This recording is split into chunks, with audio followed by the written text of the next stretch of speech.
It's lecture number third and topic number second. और इसमें आज हम पहले होमवर्क क्वेश्चंस आपके लिए देंगे कि क्या होता है गैस और वेपर्स के बीच में डिफरेंस, और ये जो इंटर कन्वर्शंस है इसके बारे में आपने खुद करके लाना है। ठीक है, take a screen shot of this question. So chemical classification हम स्टार्ट कर रहे हैं। तो एज वी नो के मैंने आपको चार्ट में केमिकल क्लासिफिकेशंस के बारे में बता दिया था। ठीक है, तो केमिकल क्लासिफिकेशन में फर्स्ट हम पढ़ेंगे प्योर सब्सटेंसेस और सेकंड हमने मिक्सचर के बारे में पढ़ना है। ठीक है, तो प्योर सब्सटेंसेस क्या होते हैं कि कोई भी सब्सटेंस है जिसमें उसकी कंपोजिशन फिक्स रहेगी और हम उसको किसी भी वे से सेपरेट नहीं कर सकते हैं। फॉर एग्जांपल मैं लेती हूँ ग्लूकोज C6H12O6।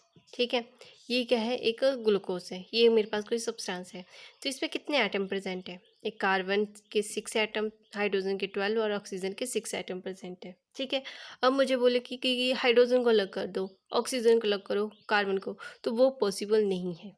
ठीक है, वो हम फिज़िकल मेथड से नहीं कर सकते। हाँ, केमिकल मेथड से कर सकते हैं इसको सेपरेट, बट किसी भी फिज़िकल मेथड से इसको हम सेपरेट नहीं कर सकते।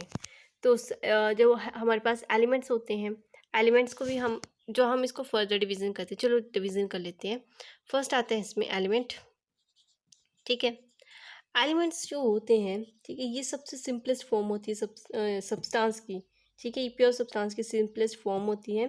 इसकी डेफिनेट फिजिकल और केमिकल प्रॉपर्टीज़ होती हैं। इसको ना ही हम ब्रेक कर सकते हैं, ना ही हम इसको बिल्ड कर सकते हैं किसी भी मेथड से। ठीक है, मीन्स कि अगर मैं बोलूँ कि ये रोड है, ये है आयरन की रोड, ये रोड है, ये क्या है, आयरन से बनी हुई है। मैंने कुछ और चीज़ थोड़ी ना डाली, इसमें क्या डाला है, आयरन, आयरन के पार्टिकल्स प्रेजेंट है, तो इट इज़ द एलिमेंट। ये हम एलिमेंट बोलेंगे। क्यों? क्योंकि ये एक ही टाइप की चीज़ से बनी हुई है, दैट इज़ आयरन। ठीक है, तो आप बोलोगे कि तो एटम क्या होता है। देखो यहाँ पर आयरन आयरन आयरन आयरन बहुत ज़्यादा है, तो चीज़ आता है एलिमेंट्स, और इसमें एक पार्ट जिससे ये चीज़ बन रही है, ठीक है, उसको हम एटम बोलेंगे। उसको हम क्या बोलेंगे, एटम बोलेंगे। तो एटम जो होता है ये केमिकल रिएक्शन में पार्टिसिपेट करता है। जो एलिमेंट होता है वो कभी भी केमिकल रिएक्शन में पार्टिसिपेट नहीं करेगा। मतलब कि अगर मेरे पास कोई भी रिएक्शन हो रही है, लाइक HCl प्लस आयरन है, ठीक है, तो ये Fe, ये अगर एटम स्टेट में होगा, एटम एलिमेंट्री स्टेट में होगा, अकेला होगा, तो ये अपने इलेक्ट्रॉन जो है वो लूज़ कर देगा। ठीक है, लूज़ कर देगा। लेकिन अगर ये एलिमेंट स्टेट में ऐसे Fe करके बहुत ज़्यादा एलिमेंट्स हैं, तो ये पूरे थोड़ी ना पार्टिसिपेट करेंगे। ठीक है, तो जो पार्टिसिपेशन में पार्टिसिपेट करता है रिएक्शन में, वो होता है ओनली कौन, एटम्स। ठीक है, आप एलिमेंट का वेट कर सकती हो, कितना बड़ा है छोटा है बता सकती हो, लेकिन एटम, एटम तो आप देख ही नहीं सकते, तो कैसे बताओगे। ठीक है, तो this is the main difference between atom और एलिमेंट्स के। ओके, सो एलिमेंट जो होते हैं हमारे पास तीन टाइप्स के होते हैं। कौन कौन से, metal, non metal and metalloids. ठीक है, तो अगर सिंपल सी हम बात करें, मेटल्स क्या होते हैं, सॉलिड स्टेट में होंगे। ठीक है, ये सॉलिड स्टेट में होंगे, ये गैसीय स्टेट में हो सकते हैं, या फिर कौन से स्टेट में, ये सॉलिड स्टेट में भी हो सकते हैं, एक्सेप्ट एक को छोड़ के जो ज़्यादा कराता है, ब्रोमीन, जो लिक्विड स्टेट में होता है। ये जो होते हैं ये सारे के सारे कौन से स्टेट में होते हैं, सॉलिड स्टेट में प्रेजेंट होंगे। ठीक है, नेक्स्ट बात करते हैं, ये गुड कंडक्टर होते हैं। गुड कंडक्टर, नॉन मेटल है, ठीक है, ये तो बैड ही होंगे, बैड कंडक्टर होंगे। और ये इसके कंपैरिजन थोड़े से लेस गुड कंडक्टर होते हैं, लेस गुड कंडक्टर। ठीक है, ये मैलिएबल भी होते हैं एंड डक्टाइल भी होते हैं, मतलब इससे आप शीट और वायर दोनों बना सकते हो। इससे तो कहाँ बनेंगी। ठीक है, और इससे बना सकते हैं पर इसके कंपैरिजन लेस। ठीक है, मेटोलाइट्स में हम इसी से कंपैरिजनेबल करेंगे। ये बहुत ही शाइनी शाइनी होती हैं, मेटल्स आपने देखी होगी बहुत शाइनी शाइनी होती हैं। ये तो इसका शाइनी सरफेस होता ही नहीं है, तो ये कैसी होती हैं, डल होती हैं, और ये इसके कंपैरिजन लेस शाइनी होंगी। ठीक है, अच्छा मेटल कौन से, हम अगर जो पीरियोडिक टेबल है ना, कहाँ पर प्रेजेंट होंगे, तो ये प्रेजेंट होते हैं SPDF, ये तो सभी ब्लॉक में आ गए। और जो नॉन मेटल होते हैं ये सिर्फ P ब्लॉक में होते हैं। ठीक है, एक हाइड्रोजन होता है which is called as a non metal, जो हमारे फर्स्ट ग्रुप में प्रेजेंट होता है। ठीक है, और मेटलॉइड तो सारे के सारे P ब्लॉक में ही प्रेजेंट होते हैं। मेटल के नाम कॉपर, निकल, गोल्ड, सिल्वर जो भी आ जाएगी। नॉन मेटल आपके पास chlorine, hydrogen, carbon. Carbon is also non metal, ठीक है। एंड मेटोलाइट्स क्या होते हैं? मेटोलाइट्स आर्सेनिक की टोटल 5-6 मेटोलाइट्स है। आर्सेनिक, एंटीमनी, विस्मथ, ठीक है। तो ये आ गया हमारा पूरे का पूरा एलिमेंट्स के बारे में। नेक्स्ट प्योर स्टेट की हम सेकेंड टाइप पढ़ेंगे, दैट इज कंपाउंड। तो कंपाउंड की बात करें तो हमारे पास अगर दो कोई भी एलिमेंट आ गए, लाइक HCl आ गया, ठीक है, या मेरे पास एक हाइड्रोजन आ गया, सॉरी ऐसे नहीं, दो कंपाउंड, एक हाइड्रोजन आ गए, एक क्लोरीन आ गए, एक हाइड्रोजन, एक सल्फर और ऑक्सीजन, ठीक है। इनको कंबाइन किया तो ये बना दिया HCl, और इसको बना दिया मैंने, मान लीजिए H2SO4 बन गया, ठीक है। इनको कंबाइन करने के बाद तो क्या है, कंपाउंड की डेफिनेशन क्या हुई? कंपाउंड वो चीज़ होते हैं जो दो या दो से ज़्यादा एलिमेंट से मिलके बनते हैं, डेफिनेट प्रोपोर्शन पे बनेंगे। मतलब HCl है, अगर एक हाइड्रोजन है तो एक ही यूज़ होगा, क्लोरीन भी एक ही यूज़ होगा, ठीक है।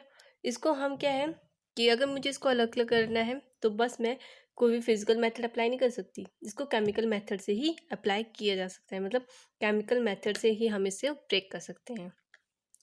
नेक्स्ट आता है, बहुत ही अच्छा एग्जांपल है कि इसके जो कॉन्स्टेंट्स पार्टिकल है, ये हाइड्रोजन और क्लोरीन HCl के कॉन्स्टेंट्स पार्टिकल है, ठीक है।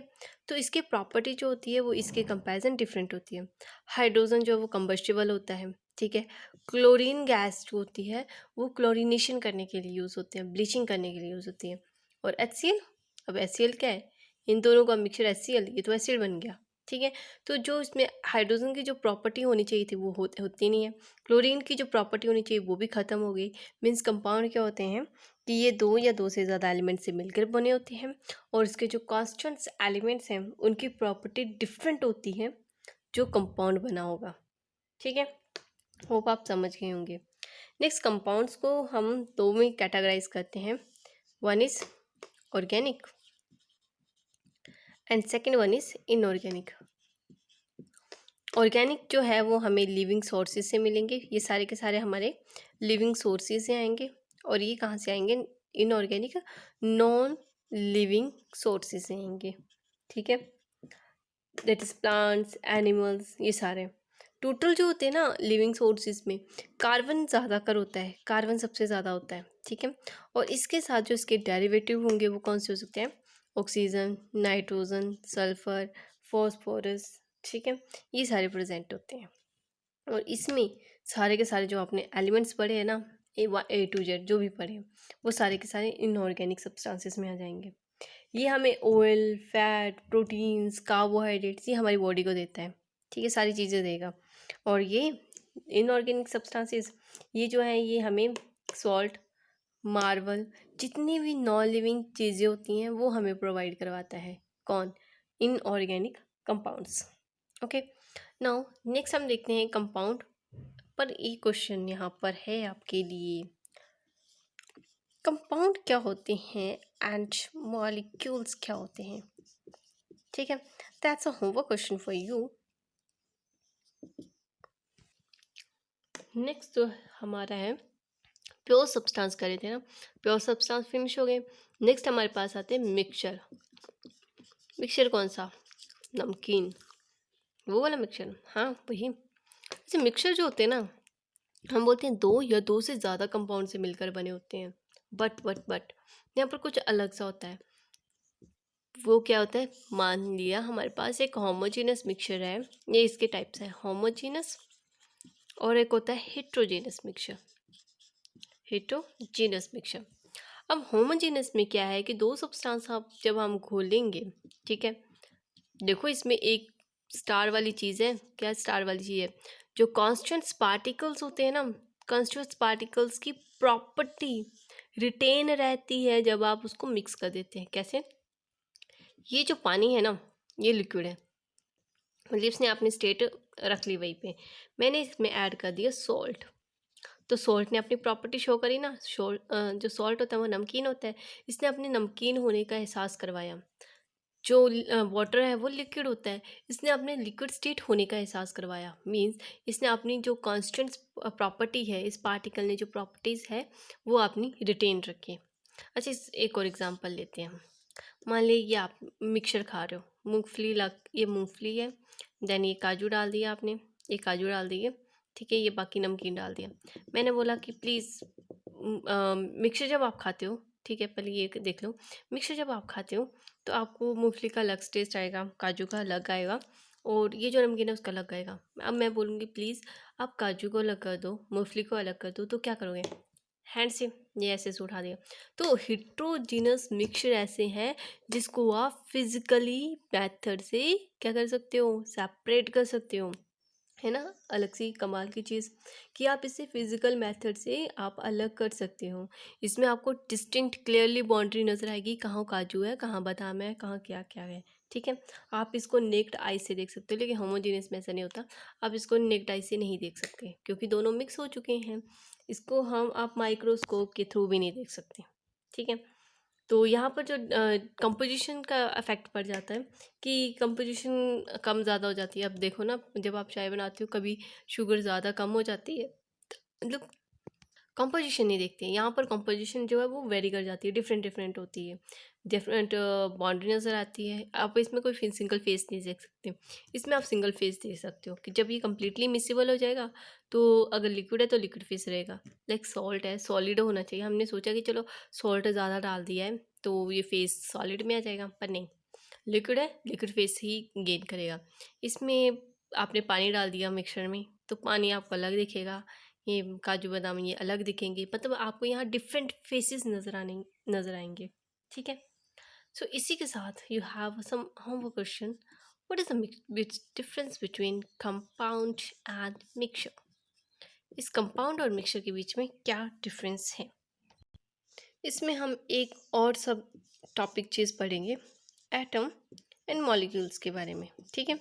मॉलिक्यूल्स के बारे में अभी बता रही हूँ, जब आप कंपाउंड से डिफरेंस करोगे ना पता लग जाएगा। एटम जो होता है it's a single constant particle, ठीक है, और ये एलिमेंट का स्मॉलेस्ट पार्टिकल होता है। ये बहुत ज़्यादा एटम मिलके क्या बना देंगे, एक एलिमेंट की फॉर्मेशन कर देंगे। Like F is atom, copper is atom, nickel is atom, hydrogen is atom, ये सारे के सारे। यहाँ पर एक टर्म आती है दैट इज एटॉमिसिटी। अब बोलोगे एटम और सिटी, इट्स एटॉमिसिटी। एटॉमिसिटी क्या होती है, मेरे पास कोई कंपाउंड है C6H12O6, तो ग्लूकोज आ गया। अब इस ग्लूकोज की एटॉमिसिटी कितने है, एटॉमिसिटी बताएंगे कि इसमें नंबर ऑफ एटम कितने हैं। कार्बन के एटम है 6, हाइड्रोजन के एटम है 12 और ऑक्सीजन के एटम है 6। टोटल कितना हो गया, 6 6 12 12 12 24। 24 एटम है तो इसकी एटॉमिसिटी क्या होगी, 24 एटम। इट इज़ एटॉमिसिटी यही बताता है कि किसी भी कॉन्स्टेंट सब्सटेंस है, कंपाउंड है, उसमें कितने एटम्स प्रेजेंट होते हैं, ठीक है।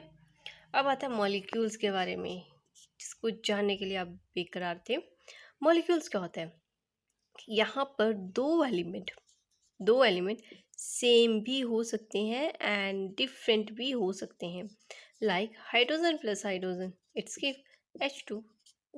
ये तो मॉलिक्यूल आ गया।